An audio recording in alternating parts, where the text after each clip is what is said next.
పాఠశాల వేద పాఠశాల ఆధ్యాత్మిక విద్యార్థుల అధ్యయనశాల ఆధ్యాత్మిక జీవిత పాఠాల పరిశోధనశాల ఆది నుండి బైబిలు క్లుప్త అధ్యయనానికి మరో సదవకాశం.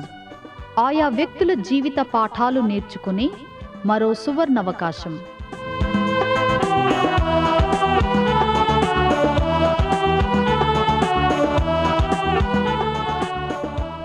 వినండి వేద పాఠశాల నూతన వర్తమానాలు.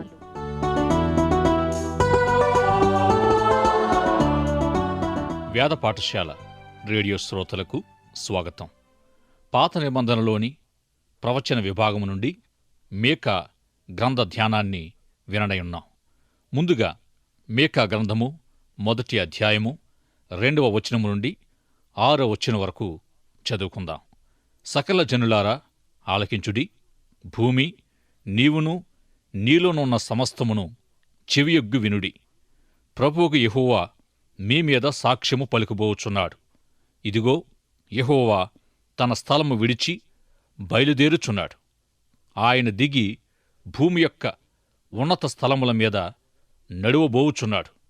ఆయన నడువగా అగ్నికి మైనము కరుగునట్లు పర్వతములు కరిగిపోవును, లోయలు విడిపోవును. వాటము మీద పోసిన నీరు పారునట్లు అవి కరిగి పారును. యాకోబు సంతతి చేసిన తిరుగుబాటును బట్టియు ఇశ్రాయేలు సంతతివారు చేసిన పాపములను బట్టియు ఇదంతయు సంభవించును. యాకోబు సంతతివారు తిరుగుబాటు చేయుటకు మూలమేది? అది షోమ్రోనే గదా. యోదావారి ఉన్నత స్థలములు ఎక్కడవి? యెరూషలేములోనివే కావా? కాబట్టి నేను షోమ్రోనును చేనులోనున్న రాళ్ల కుప్పవలే చేసెదను. ద్రాక్ష చెట్లు నాటదగిన స్థలముగా దాని ఉంచెదను.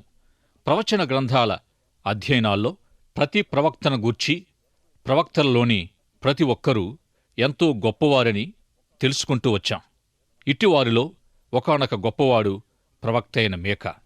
ప్రవక్తలలో ప్రతి ఒక్కరూ తమదైన స్వంత శైలిని, ప్రవచన విధానాలను ప్రత్యేకంగా కలిగి ఉన్నారు. ఈ విధంగా ప్రతి ప్రవక్త యొక్క పరిచర్యను తెలుసుకుంటూ వారి రచనలను, వారి గ్రంథాలను అధ్యయనం చేయడం మనకెంతో ఆశీర్వాదకరం, ఆసక్తిదాయకమై ఉంది. మేకా యోతాము, ఆహాజు, హిజ్కియా అను యోధా రాజుల కాలానికి చెందిన ప్రవక్తయున్నాడు. ఇంకా అనేక మంది ప్రవక్తలు ఈ రాజుల కంటే ముందుటివాడైన ఉజ్జియా కాలములో తమ పరిచర్యను జరిగించారు. ఉజ్జియా కుష్ఠరోగి అయిన కారణంగా ఇతని పరిపాలనలోని చివరి 7 సంవత్సరాల్లో ఇతని కుమారుడైన యోతాము రాజ్య వ్యవహారాలు చూస్తూ వచ్చాడు. ఈ యోధా రాజుల్లో యోతాము ఎంతో మంచిరాజు. హిజ్కియా కూడా మంచిరాజు కాగా, హిజ్కియా తండ్రి యోతాము కుమారుడు అయిన ఆహాజు ఎంతో దుష్టరాజయ్యున్నాడు. యెరూషలేము బబులోనుచే చెరపట్టబడడానికి 100 సంవత్సరాల ముందుగానే మేకా ఈ విషయమై ప్రకటిస్తూ వచ్చాడు. ఈ విధంగా మేకా హోషేయ, యెషయా ప్రవక్తలకు సమకాలీనుడై ఉన్నాడు. మేకా దినాల్లో నైతికంగా, సామాజికంగా, ఆధ్యాత్మికంగా పరిస్థితులు ఎంతో కలుషితమై ఉండగా మేకా తన ప్రవచన పరిచర్యను ప్రారంభించి జాతీయ నాయకత్వంపై ప్రాముఖ్యంగా మాట్లాడుతూ వచ్చాడు. ఆనాటి దేవుని జనాంగం యొక్క ఆత్మీయ భ్రష్టత్వం, దిగజారిన నైతిక విలువలను బట్టి యెహెజ్కేలు, యిర్మీయా ఇతర ప్రవక్తలతో ఏకీభవిస్తూ మేకా వారి నాయకులను, అధిపతులనే తప్పుపట్టాడు. మేకా ప్రవక్త అయిన ఆమోసు ఇంచుమించుగా ఇరువురి జీవిత శైలి ఒకటే అయ్యుంది. ఆమోసు పశువుల కాపరి, అంజూరపు పండ్లను సేకరించేవాడై ఉండగా మేకా కూడా పల్లెటూరి బాలుడై ఉన్నాడు. పల్లెటూరి వాడైనప్పటికీ మేకా ఇశ్రాయేలు యోధా ప్రధాన పట్టణాల్లో, ముఖ్యంగా రాజధాని నగరాల్లో ప్రకటించాడు. ఓషేయ, ఆమోసు ప్రవక్తలిద్దరూ ఉత్తర రాజ్యమైన ఇశ్రాయేలుకు మాత్రం ప్రకటించగా మిగిలిన ప్రవక్తలందరూ యోధా రాజ్యానికి ప్రకటించారు. ఈ 2 రాజ్యాల వివరణ మరోసారి నొక్కి చెప్పాలని ఆశపడుతున్నాను. ఉత్తర రాజ్యమైన ఇశ్రాయేలులో 10 గోత్రాలు, దక్షిణ రాజ్యమైన యోదాలో యోదా బెన్యామీను అనే 2 గోత్రాలు ఉండి యోదా రాజ్యంగా పిలువబడ్డాయి. ఆమోసు, హోషేయాలు తప్ప మిగిలిన ప్రవక్తలందరూ యోదా రాజ్యానికి ప్రకటించారు. ప్రవక్త అయిన మీకా 2 రాజ్యాలకు ప్రకటించాడు. ఈ విధంగా మీకా షోమ్రోను అనబడే ఇశ్రాయేలు రాజధాని నగరానికి, యెరూషలేము అనబడిన యోదా రాజధానికి పంపబడి అద్భుతమైన పరిచర్య జరిగించాడు. ఇక్కడొక ముఖ్యమైన గమనిక. మనము పాత నిబంధన బైబిల్ చరిత్రను, క్రొత్త నిబంధన సంఘ చరిత్రను మనం గమనించినట్లయితే దేవుని పని విధానం ఎంతో ఆశ్చర్యకరమై ఉంటుంది. గడచిన శతాబ్దాల్లోని గొప్ప ఉజ్జీవ మేల్కొలుపు కాలములో ఆక్స్ఫర్డ్ విశ్వవిద్యాలయములో పట్టభద్రులై ఆంగ్ల చరిత్రకే గొప్ప చరితార్థులుగా నిలిచిన వెస్లీ సోదరులు మరియు జార్జ్ విట్ ఫీల్డ్ అనువారిని దేవుడు వాడుకొని గొప్ప ఉజ్జీవానికి ద్వారం తెరిచాడు. వీరు అతి సామాన్యులకు బహిరంగంగా సువార్త ప్రకటించినప్పుడు ప్రజలంతా ఎంతో ఆనందముతో వినేవారు. ఇదే విధంగా 100 సంవత్సరాల అనంతరం ఎటువంటి గొప్ప విద్యార్హతల్లేని డిఎల్ మూడీ అనే సామాన్యమైన వ్యక్తి సరి అయిన వ్యాకరణం, భాష తెలియకపోయినప్పటికీ ఎంతో గొప్ప విధానములో తన ప్రజల్లో వాడబడ్డాడు. మూడీ ప్రసంగము ప్రారంభించినప్పుడు అతడు ఏ కర్మాగారము నుండో వచ్చుండొచ్చు అనుకునేటట్లుగా ఉండే అతని భాష 5 నిమిషాల తర్వాత అసలు ఆ భాష వ్యాకరణం ఎవరూ పట్టించుకునేవారు కాదు. ఈ విధంగా మూడీ ఆక్స్ఫర్డ్, కేంబ్రిడ్జ్ విశ్వవిద్యాలయాల విద్యార్థులకు, విద్యావేత్తలకు బోధించినప్పుడు వారెంతో ఆసక్తితో వినేవారు. కారణం పరిశుద్ధాత్మాభిషేకం. ఈ విధంగా శక్తివంతమైన పరిచర్య మూడీ ద్వారా జరిగించబడింది. అయితే మనిషి విధానం ఏమిటంటే విద్యావేత్తలను విద్యావంతుల మధ్యకు, పామరులను పొలాల్లోనికి పంపించాలనుకుంటాం. కానీ దేవుడు అలా చేయడు. అపోస్తుడైన పౌలు గొప్ప చదువరి అయి రబ్బీ అని, పరిసయ్యుడని అనిపించుకునే వేదాంత విద్య గలవాడు. పౌలు గొప్ప విద్యావంతుడు. లేఖనాలను బాగా ఎరిగిన గమలీయేలను వ్యక్తి పాదాల దగ్గర నేర్చుకున్నవాడైనప్పటికీ ఎట్టి వేదాంత చరిత్ర లేని అన్యజనులు, తెలియని వారి మధ్యకు పంపించబడ్డాడు. ఇంకా చేపలు పట్టే జాలరులైన పేతురు, యాకోబు, యోహాను మొదలగు వారు సువార్త పక్షంగా మాట్లాడినప్పుడు పండితులైన సన్హెద్రిన్ సభాసభ్యులే ఆశ్చర్యపోయారు. ఎందుకంటే ఈ శిష్యులకు చదవడం, వ్రాయడం సరిగ్గా రావు. పామరులయుండి వారు అగుపరచిన జ్ఞానానికి, ధైర్యానికి లోకం ఆశ్చర్యపోయింది. అప్పుడు వారు యేసుతో కూడా ఉండినవారని లోకము శిష్యుల్ని గుర్తించింది. ఫలవంతమైన మూడీ యొక్క పరిచర్యలో దేవుడతనని ఇంగ్లాండుకు సువార్త నిమిత్తమై నడిపించినప్పుడు అనేకులు ఇంగ్లాండులో మూడీ విఫలం కాగలడని తలంచారు. ఏదో అమెరికా మూలల్లో ప్రకటించినంతలో ఘనత వహించిన ఇంగ్లాండు దేశానికి వెళ్ళగలడా అని అనుకున్నారు. ఇక ప్రసంగికుడైన మూడీ సేంకి అనే గాయకుడిని ఎల్లవేళలా తన వెంట పెట్టుకుని ఉండేవాడు. మూడీ ఒక వాక్యభాగం చదివి కూర్చుంటే శంకి ఒక పాట పాడేవాడు. ఈ విధంగా ఈ ఇద్దరు వాక్యము, పాట ఒకదాని వెంట ఒకటిగా నిర్వహించేవారు. తప్పిపోయిన కుమారుని సందర్భాన్ని లూకాసు వార్త 15వ అధ్యాయంలో నుండి మూడీ చదివి కూర్చున్నప్పుడు శేంకి 99 గొర్రెలు క్షేమంగా ఉండగా ఒక గొర్రెను పోగొట్టుకున్న కాపరిని గుర్చి పాడిన వెంటనే మూడీ ప్రసంగించినప్పుడు పరిశుద్ధాత్మ వందలాది ఆత్మలను రక్షించాడు. ఈ విధంగా ఇంగ్లాండ్లో ప్రవేశించగలడా అని ప్రశ్నించబడిన మూడీ తిరిగి ఇంగ్లాండుకు ఆహ్వానించబడ్డాడు. ఇట్టి దేవుని మార్గాలంటే నా మట్టుకు నాకెంతో ఇష్టం.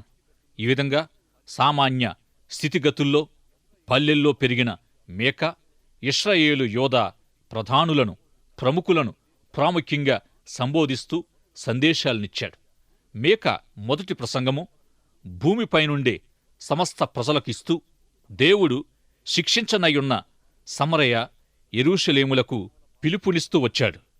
హెబ్రీ మూల భాషలో నుండి మీకా కొన్ని సందేశాలు చదివేవారికి పెద్దగా నచ్చకపోవచ్చు.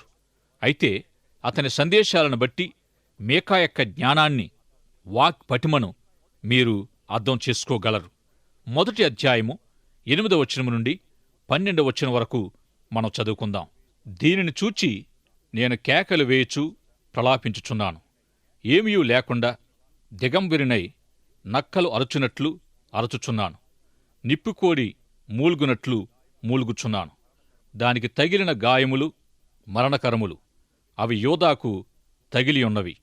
నా జనుల గుమ్మముల వరకు, యెరూషలేము వరకు అవి వచ్చి ఉన్నవి. గాతు పట్నములో దీనిని తెలియజెప్పవద్దు. అచ్చట ఎంతమాత్రమును ఏడవవద్దు. బేత్లెయప్రలో నేను ధూళిలో పడి పొర్లితిని. షాపీరు నివాసి దిగంబరివై అవమానమునుంది వెళ్ళిపొమ్ము. జయనాను వారు బయలుదేరక నిలిచిరి. ప్రలాపము బేతేజులులో మొదలుపెట్టి జరుగుచున్నది. మారోతువారు తాము పోగొట్టుకునిన మేలును బట్టి బాధ నొందుచున్నారు. ఏలయనగా యెహోవా యొద్ద నుండి కీడు దిగి యెరూషలేము పట్టణ ద్వారం మట్టుకు వచ్చాను. ఈ వాక్య భాగములోని షాపీరు అనే పదము సౌందర్యానికి, జయనాను అనే పదము ముందుకు సాగి వెలుట అనేదానికి, బేతేజులు అనేది పునాదికి అర్థాలుగా లేక నిర్వచనాలుగా ఉన్నాయి. అయితే ఇట్టి అర్థాలకు ప్రతికూలంగా దిగంబరత్వం, బయలుదేరక ఆగిపోవడం, పునాది యొద్ద బాధ ప్రారంభం అనేవి వినబడుతున్నాయి. ఇక మీకా ఈ విధంగా తెలియజేస్తూ ఉన్నాడు. పడగొట్టబడిన పట్టణాలను చూచి కన్నీరు విడువుమని, ధూళి పట్నములో దుమ్ములో పడి పొర్లుమని, ఖాళీ అయిన పట్నములోనికి దిగంబరిగా పారిపొమ్మని చెబుతూ తన మొదటి ప్రసంగాన్ని ఎంతో ఉజ్జీవకరంగా వినిపించాడు. తన ప్రసంగం యొక్క ముఖ్యోద్దేశమేమిటంటే దేవుడు తన ప్రజలందరి ద్వారా మహిమ పొందగోరుతున్నాడనేది. తానేమయ్యున్నాడో ప్రజల ద్వారానే ఈ లోకానికి చూపించగోరుతున్నాడు. తన సృష్టి అంతటిలో దేవుడు ఎందుకు మనిషికి ప్రాముఖ్యతను ఆపాదించాడంటే, ఎందుకు ముఖ్య స్థానాన్నిచ్చాడంటే, అసలు ఎందుకు సృష్టి అంతటిలో అతి శ్రేష్ఠుడిగా మనిషిని సృజించాడు అంటే, దేవునికి ఎవరూ తోడు లేరని ఒంటరివాడైపోయి సహవాసము కోసం మనిషిని చేశాడా అంటే కాదుగాని, తన పోలికను, తన స్వరూపాన్ని ఈ లోకములో ప్రసరింపచేయడానికి, దేవుణ్ణి ప్రతిబింబింపచేయడానికి తన వలె మనిషిని చేశాడు. అయితే దేవుని బిడ్డలమైన మనము దేవుని గుణగణాలను, ఆయన స్వభావ స్వరూపాల్ని ఎంతవరకు ఈ లోకానికి ప్రత్యక్షపరుస్తున్నామో మనల్ని మనం పరిశీలించుకుందాం. ఇక 2వ ప్రసంగము 3వ అధ్యాయము 1వ వచనము నుండి 3వ అధ్యాయము 15వ వచనం వరకు కొనసాగింది. మొదటి సందేశం వలనే 2వ సందేశము కూడా ఎంతో శక్తివంతమైంది. 2వ సందేశం రాజనీతి శాస్త్రములో పట్టా పొందగోరేవారికి ఎంతో సహాయకరంగా ఉంటుంది. ప్రభుత్వం లేక పరిపాలన గూర్చి అనేక విషయాలు మీకా 2వ సందేశములో వ్రాయబడి ఉన్నాయి. ప్రభుత్వాలను గూర్చి మీకా గొప్ప శ్రద్ధగలవాడై ఉన్నాడు. దేవుని ప్రజల అధిపతులను, పరిపాలనకు సంబంధించిన నాయకులను, ప్రభుత్వాధికారులను సంబోధిస్తూ మాట్లాడాడు. అదేవిధంగా ఆత్మ సంబంధంగా నాయకులైన యాజకులను, ప్రవక్తలను ఉద్దేశించి మాట్లాడాడు. దైవస్థాపితమైన ప్రభుత్వంలో యాజకుడు ముఖ్యమైనవాడుగా అతని విధి, బాధ్యత ఏమిటంటే తన ప్రజలు తెలుసుకోవాలని దేవుడు ఆశించే ఆత్మీయ సత్యాలను ప్రజలకు తెలియచేయాలి. ఇంకా యాజకుడు ప్రజలకు ఆత్మీయ సత్యాలను బోధించేవాడై వారి ప్రశ్నలకు సమాధానాలిస్తూ తాను బోధించే ధర్మశాస్త్ర విషయములో లేక ఆయా సత్యాల నిమిత్తమైన మాదిరి జీవితాన్ని కలిగి ఉండాలి. ప్రవక్త విషయానికొస్తే ఇతడు కూడా ప్రజల నైతిక విలువలు ప్రమాణాల విషయంలో బాధ్యత వహించవలసి ఉంటాడు. ధర్మశాస్త్రాన్ని ప్రజలకు బోధించడానికి యాజకులను తమకు బోధించబడే దేవుని వాక్యానికి విధేయత చూపేటట్లు ప్రజలను ప్రవక్త హెచ్చరించి ప్రోత్సహించవలసి ఉంటాడు. యాజకులలో అవినీతి పెరిగిపోయి ప్రజలలో నైతిక ప్రమాణాలు పడిపోయినప్పుడు ప్రవక్తలే బాధ్యులవుతారు.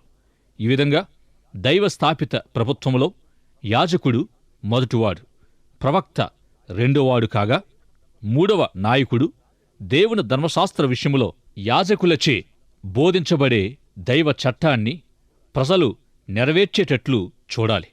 ఈనాడు మనము కూడా దైవ నియమాల్ని, చట్టాన్ని బోధించే సంఘ కాపరులను ఒక ప్రక్క, ప్రజలకు బోధించబడే చట్టాన్ని అమలు జరిపించడానికి ప్రజలపై నియమితులైన అధికారులను మనం కలిగి ఉన్నాం.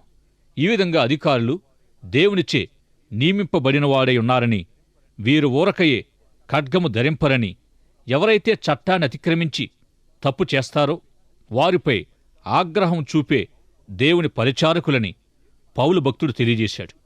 నేటి మన అధికారులు, ప్రజారక్షకులు కలిగి ఉంటున్న తుపాకీలు ఒక్క మీటు నొక్కగానే పేల్చివేసే పిస్తోళ్లు దేవుడి వారికిచ్చిన ఆయుధాలే.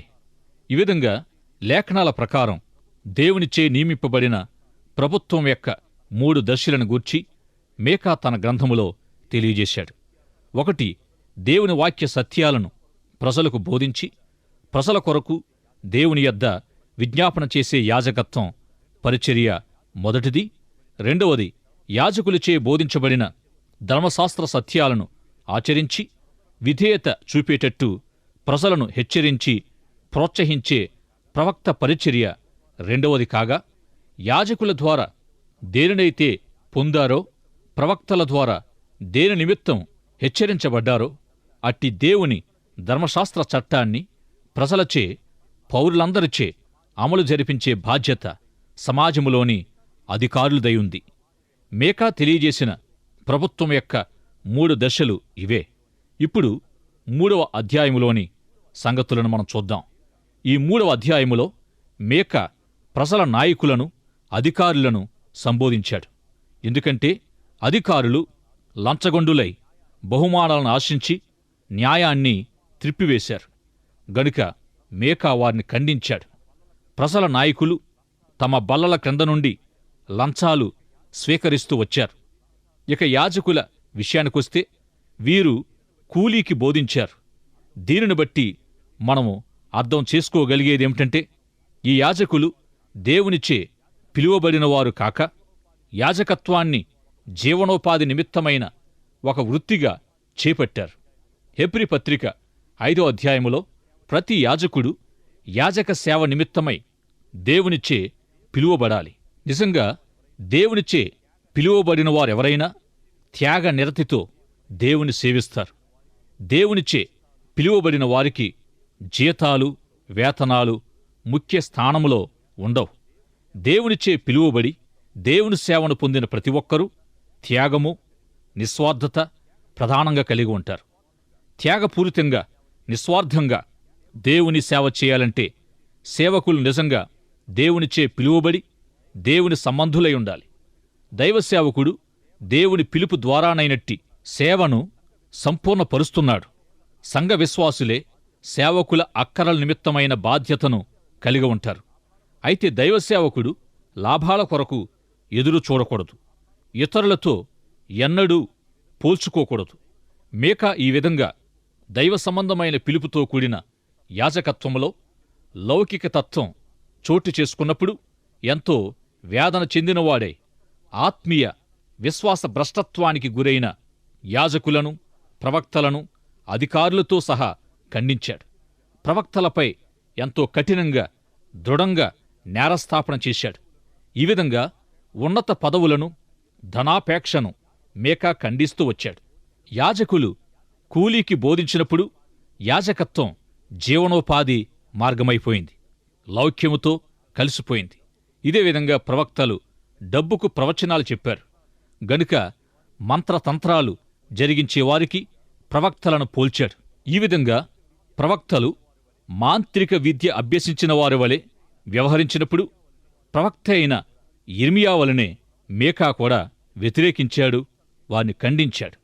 ప్రవక్తలు తమ స్వంత దర్శనాలను, కలలను అనుసరించి ప్రకటించినప్పుడు యిర్మీయా, మీకా ఎంతో ఆందోళన చెందారు. ఇక దేవుని ప్రజలు తమ ఆరాధన స్థలాల్లో దేవుని వాక్యమనే ఆహారముతో తమను ఎవరైనా పోషిస్తారా అని దేవుని ఇల్లు అనబడే మందిరములో గొర్రెల వలె ఆశతో వాక్యాహారం కొరకు ఎదురుచూచేవారి నిమిత్తమై మీకా గొప్ప భారాన్ని వ్యక్తపరిచాడు. ఎందుకంటే యాజకులు కూలీకి బోధలు చేస్తూ, ప్రవక్తలు డబ్బుకు సోదె చెప్పే శకునగాండ్ల వలె ప్రవర్తించినప్పుడు దేవుని ప్రజలకు వాక్యం వినబడే అవకాశం ఎక్కడా లేకపోయింది. ఈ విధంగా ఆత్మీయ నాయకత్వములో యాజకులు, ప్రవక్తల వైఫల్యం వల్ల ప్రభుత్వం కూడా వేరైపోయింది. ఇక ప్రభుత్వ విధానం లేక పరిపాలన గూర్చి యెషయా, మీకా ఒకే విధంగా అభిప్రాయాలను కలిగి ఉన్నారు. యెషయా తాను చూసిన దర్శనములో దేవుడు సింహాసనాసీనుడై ఉండుట గమనిస్తాడు. అంటే దేవుడే సర్వాధికారి అనే సత్యం ఆ దర్శనములో ప్రత్యక్షమయ్యింది. దానియేలు గ్రంథములో కూడా ఈ సత్యము రుజువు చేయబడింది. ఎలాగంటే నెబుకద్నెజరు 7 సంవత్సరాల పాటు తన ఉన్నత స్థానము నుండి తొలగించబడినప్పుడు సర్వాధికారి అయిన దేవుడు ఎవరికి రాజ్యాధికారాన్ని ఇవ్వగోరతాడో వారికే ఇస్తాడనే సత్యాన్ని అతడు అంగీకరించాడు. దైవ స్థాపితమైన ప్రభుత్వములోని నాయకులు దేవునితో సరైన సంబంధాన్ని కలిగి ఉంటూ సరైన స్థానములో ఉన్నప్పుడే ఆ ప్రభుత్వం నిలుస్తుంది.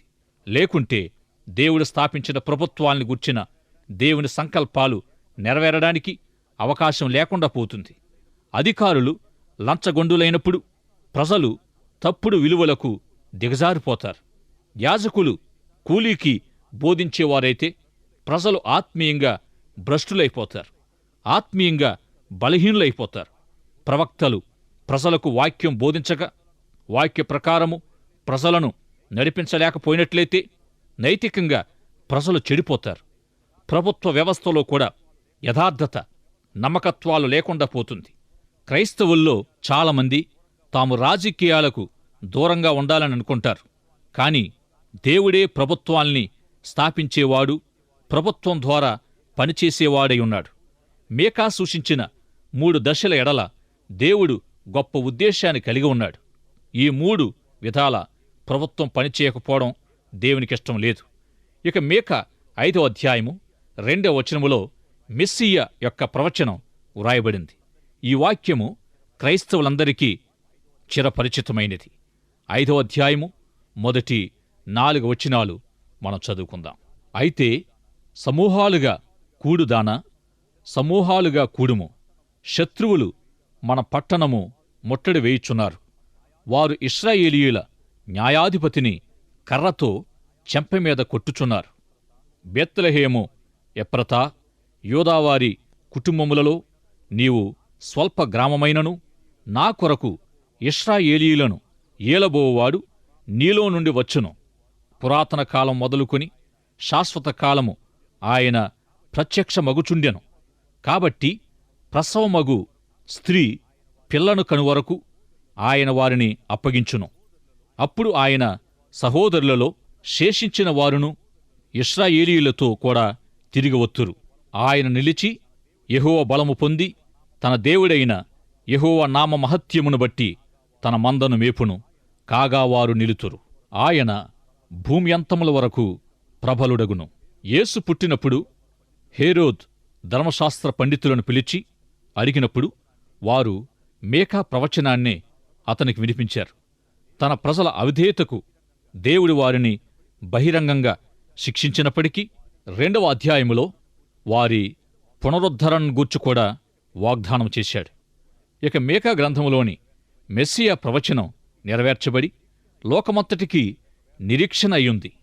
ఒకవేళ దేవుడి ఈ విధంగా మనలను శిక్షించినప్పటికీ ఆయన మనకు నిరీక్షణ కూడా అనుగ్రహిస్తాడు. ఆయన యొద్దకు వచ్చేవారికి నిరీక్షణకరమైన భవిష్యత్తును దయచేస్తాడు. ప్రియ సోదరుడా, సోదరి, నీ జీవితములో ఎటువంటి నిరీక్షణ కలిగి జీవిస్తున్నావు? యేసు ప్రభువును నీ జీవితములో నీ సొంత రక్షకునిగా, ప్రభువుగా అంగీకరించి ఆయన ప్రభుత్వములో నీవాయనికి విధేయుడిగా నీవు జీవిస్తున్నావా? దేవుని రాజ్యము కొరకు, ఆయన రాక కొరకు ఎదురు చూస్తూ ఉన్నావా? నిరీక్షణతో ప్రభు రాక కొరకు ఎదురు చూడ్డానికి పరిశుద్ధాత్ముడు నీకు సహాయం చేయనుగాక. దైవాశీస్సులు. ఆమెన్. మీరింతవరకు వేద పాఠశాల తరగతుల్లో బైబిలు వ్యక్తుల జీవితాల నుండి కొన్ని పాఠాలు వింటూ ఉన్నారు. ఈ ఆధ్యాత్మిక పాఠాలు మీ వ్యక్తిగత, కుటుంబ జీవితాలకు ఎంతో సహాయపడగలవని భావిస్తున్నాము. మీరు పొందిన మేలులు మాకు వ్రాయండి. ఈ సందేశాలు మరింత సులభంగా అర్థం చేసుకోవడానికి సహాయకరంగా ఉండుటకు ఒక ఉచిత బైబిల్ గైడు మీకు పంపించగలం. మా చిరునామా: వేద పాఠశాల, రేడియో విశ్వవాణి, తపాలా సంచి 4, సికింద్రాబాద్ 500017. మా ఈమెయిల్ ఐడి telugu@radio882.com.